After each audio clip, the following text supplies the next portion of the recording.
It is 50 years since that my Scottish period. My point is not just to show you two places that are important in my life or that, wow, they're beautiful places, but really to make the point, the harsh reality that most of the people I knew and associated with have passed away. They, as far as I know, on the whole, I don't have a hint of stroke in the stories. I'm sort of the last man standing. Yet I had had a stroke. So go figure that in your calculations of these statistics.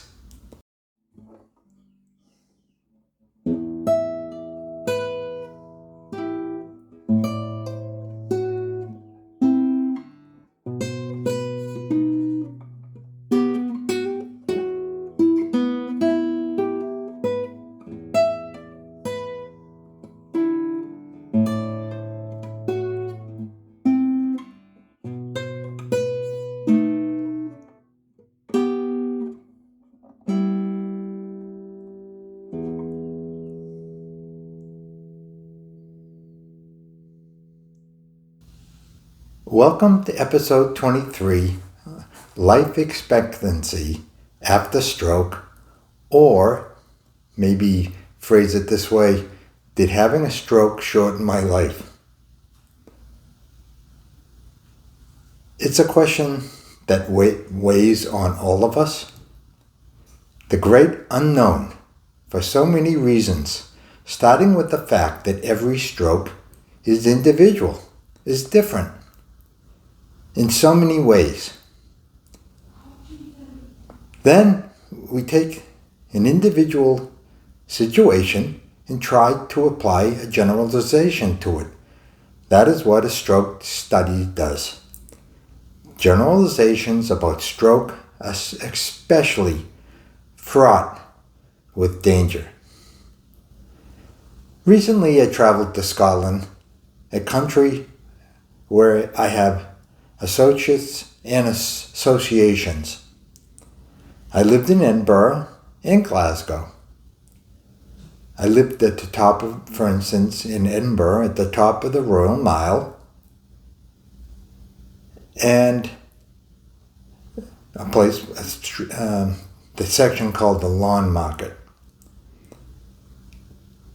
That is me in the door to my hall of residence, where I used to live. These are views from Princess Street up to the Castle area. They're all beautiful. This is from the balcony of Princess Street. And just to show I'm not kidding, this is in Glasgow at the University of Glasgow. My office used to be in this building when I used to work there. It is 50 years since that my Scottish period. My point is not just to show you two places that are important in my life or that, wow, they're beautiful places, but really to make the point, the harsh reality that most of the people I knew and associated with have passed away. They, as far as I know, on the whole, I don't have a hint of stroke in the stories. I'm sort of the last man standing. Yet I had had a stroke. So go figure that in your calculations of these statistics. So, did my stroke shorten my life? I certainly exercised less than before, Would I exercise less as I aged anyway? I mean, I'm 77. I found myself pondering a kind of chicken and egg sort of question. Anyway, I will try to sort through some of the main issues leading to my conclusions for all of this.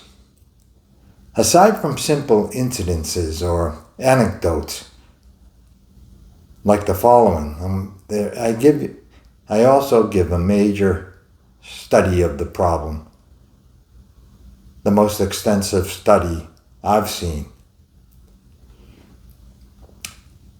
But first, I'll interrupt to ask you to please like and subscribe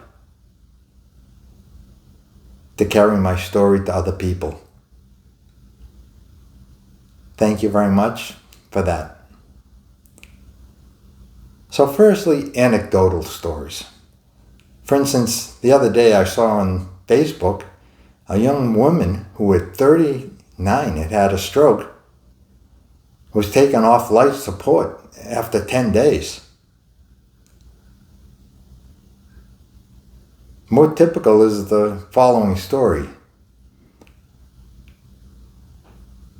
Maury Markov, a super centenarian blogger and scrap metal dealer or sculptor who was believed to be the oldest person in the United States at the time he died, and whose brain has been donated for research in what is known as super aging study. He died on June 3rd at his home in downtown LA. He was 110. And it turns out he had 2 strokes that caused his death. And it is easy to find stories like that about how a stroke causes you to die in the end.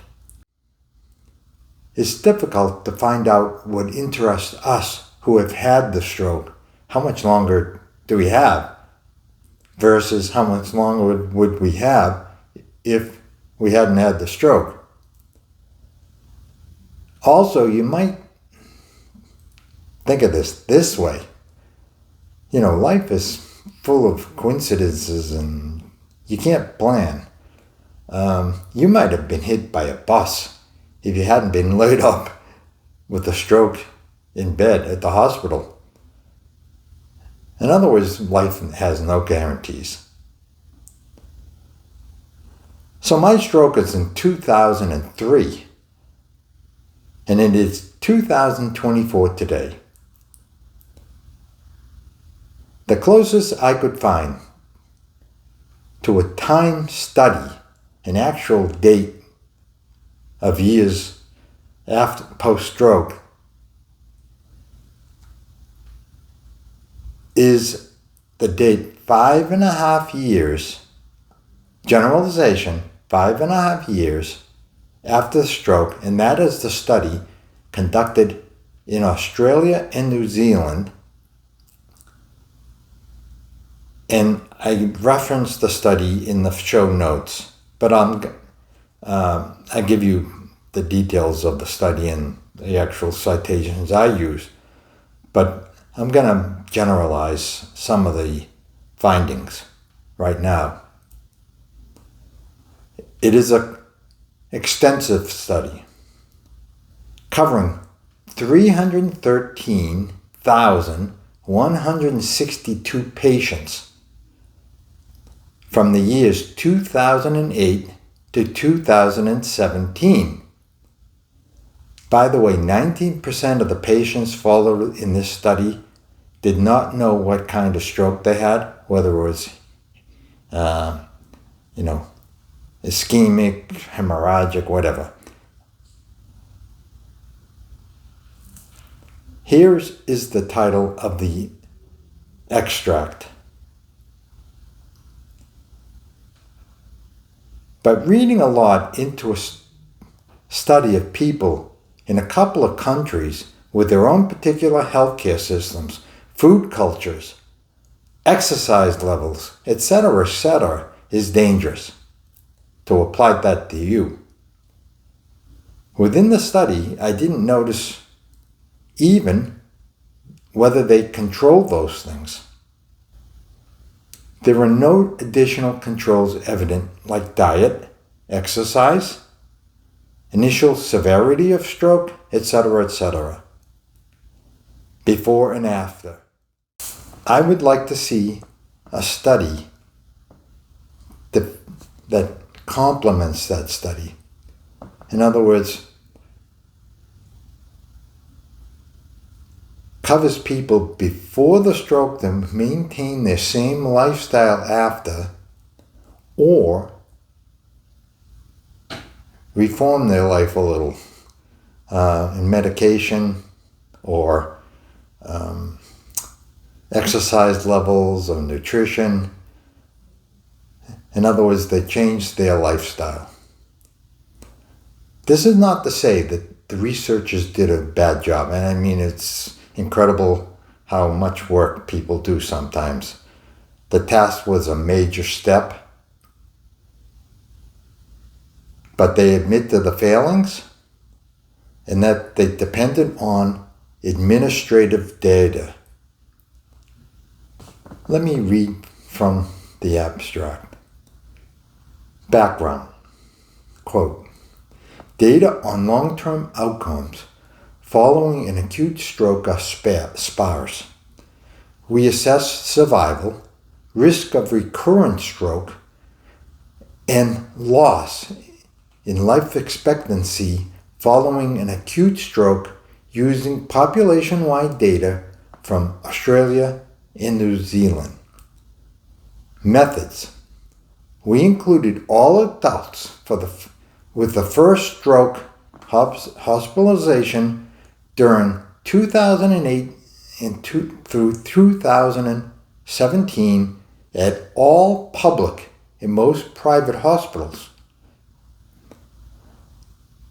Patients were followed up to 10 years after the stroke by linkage to each region's registry of deaths and subsequent hospitalizations. Flexible parametric survival modeling was used to estimate all-cause mortality, stroke recurrence, and loss in life expectancy.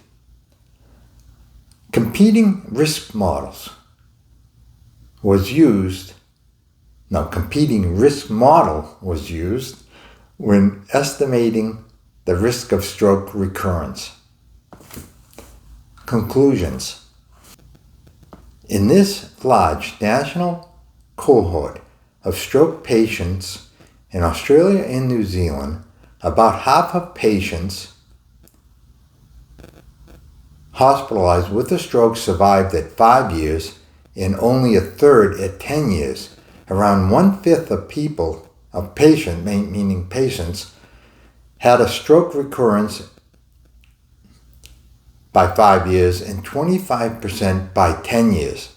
Compared with the general population, an acute stroke reduced the life expectancy on average by 5.5 years, or a third of the predicted life expectancy of a patient. These findings reinforce the need for concerted efforts to improve stroke care and secondary prevention to advance long-term prognosis. End of quote. And then this is the graph they present. Again, I link to the study in my show notes. In my case, I had a severe ischemic stroke as they come. I was a hair's breadth from death. I supposedly had 1/3 of my brain destroyed. We are going on 21 years. So some of my conclusions and generalizations I make. 1. There's no mention of what those people had as a diet before and after the stroke. That's one major thing. 2. There's no mention of whether they corrected obesity as a problem, blood pressure, the amount of stress they had in their life, diabetes issues, etc., etc. 3. There's no breakdown of whether they exercised before or after the stroke, and what form any exercise took. And was their exercise increased or decreased with the stroke? In other words, I don't question the import of such a study, but it leaves unanswered the main issues for the stroke survivor. Is my individual life going to be shortened, and by how much, if I don't mend my ways? I did not take blood pressure medications or a baby aspirin before my stroke, but I certainly do religiously after my stroke. I always have been careful about what I eat, but now I am even more careful. I indulge myself, for instance, just eating something simple like sugar infrequently. Maybe in the old days it was every other day or every day. I had desserts and all kinds of things. If I had to have sugar-laden products twice a month, it's major today. I always got exercise, although not much before my stroke, due to work, just the months preceding my stroke. Now, I am careful that I get a measured amount of exercise each week. So I conclude from all this. If I don't mend my ways, do the same things I did before my stroke, then I guess I have shortened my life substantially by 5.5 years.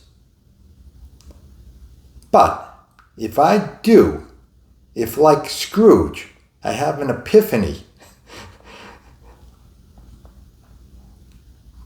if the stroke causes me to change my ways, I just might have extended it. The stroke, if I survive, as much of a disruption as it is, in a sense it's also a warning. I just might have accidentally extended my life.